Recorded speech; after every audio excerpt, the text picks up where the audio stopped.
Coming up on Mountain News this morning, a Kentucky politician officially enters the Senate race here in the Commonwealth, and a big change is made to the unemployment system here in the Commonwealth, possibly reducing the number of fraudulent claims. Dedicated to Eastern and Southern Kentucky, this is WYMT Mountain News this morning.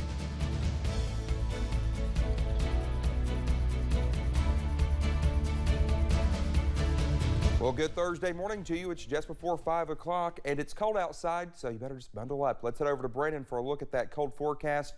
Brandon, the fog is back here in Hazard this morning, and it's absolutely cold, but there was no frost on my car, so that's a plus. Well, you got lucky because a lot of other folks didn't, including our producer Kirsten. She was talking about how she couldn't hardly get her door open, and not counting because of the frost over there. So just be careful out there in some areas this morning.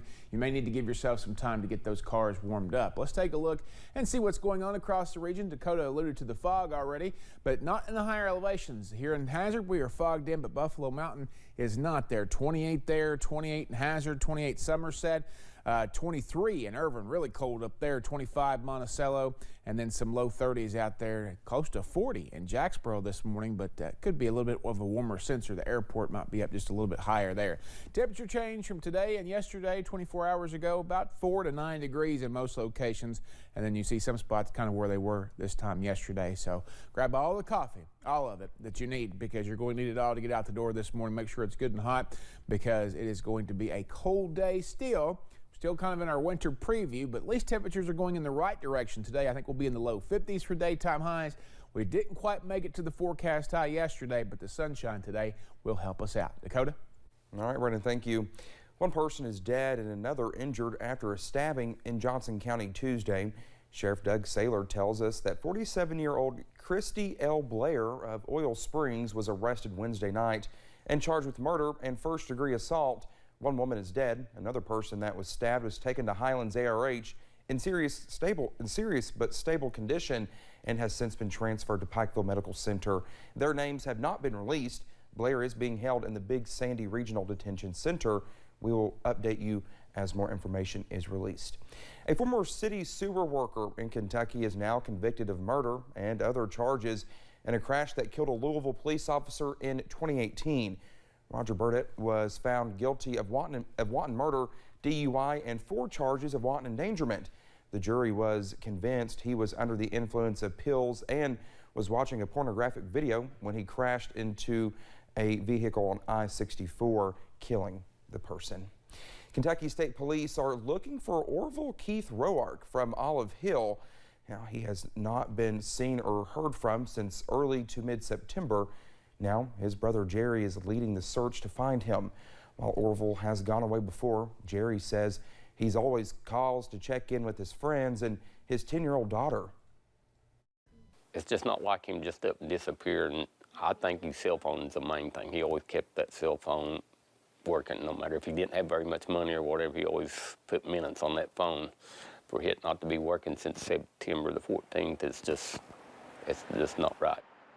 Now, Orville is about 5 feet 8 inches tall with shoulder-length auburn hair, a gray beard, and a barbed wire tattoo on his left arm.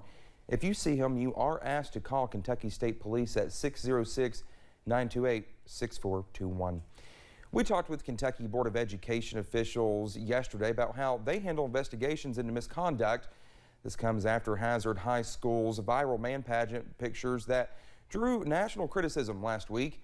We are told the Educational Professional Standards Board handles the investigations. Educators can risk losing their certificates or face other disciplinary action. We certainly take our due diligence in looking at each of the complaints as they come to us. It's a very serious situation when we're looking at an educator's certificate. We are told the board does not set a time for how long an investigation lasts. Once an investigation is completed, possible action is voted on publicly.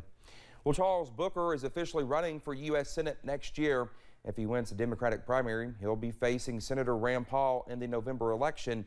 Wednesday was the first day for qualifying for the 2022 election.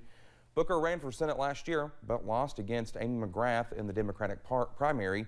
He was formerly a state representative in Louisville. He says he's running as a normal person, not someone who has been in politics their whole life.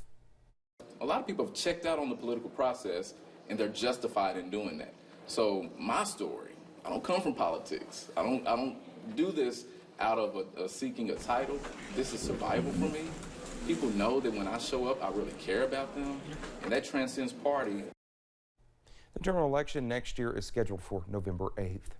Republicans won in all 3 of Kentucky's special elections Tuesday. Dr. Donald Douglas will fill the vacancy left by State Senator Tom Buford, who died earlier this year. Douglas defeated Democrat Helen Buchelmez. Now Michael Pollock will fill Representative Bam Carney's seat in House District 51. Carney also died earlier this year. Pollock won over Eddie Rogers. In our area, Timmy Truitt defeated May Saramek to take over for Representative Robert Goforth, who resigned. The State Board of Elections still has to certify the results. Governor Andy Beshear says Kentucky's record-setting pace for economic development growth surpassed $10 billion in the private sector this year.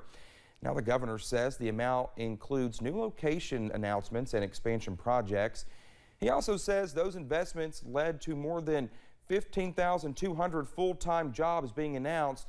The automotive industry has been the top sector for investment and job creation so far this year.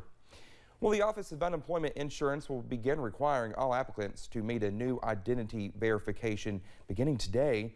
The new system unemployment offices will be using is called ID.me. This move is expected to help reduce the number of fraudulent unemployment insurance claims. And this, again, is a certified system. It is used by the Social Security Administration, Veterans Administration, the IRS, and about 24 other states across this country with unemployment insurance. And it is very easy to do. ID.me will become the new point of entry for all applicants through a new sign-on portal, ensuring that all eligible people receive unemployment insurance benefits. Well, thank you so much for getting your Thursday started with us here on Mountain News this morning. When we come back, astronomers are left with answers after discovering a hole in outer space hundreds of light years wide. That's interesting. Another cold start to the day across the mountains, but temperatures will start heading in the right direction later today. On the latest in about 3 minutes.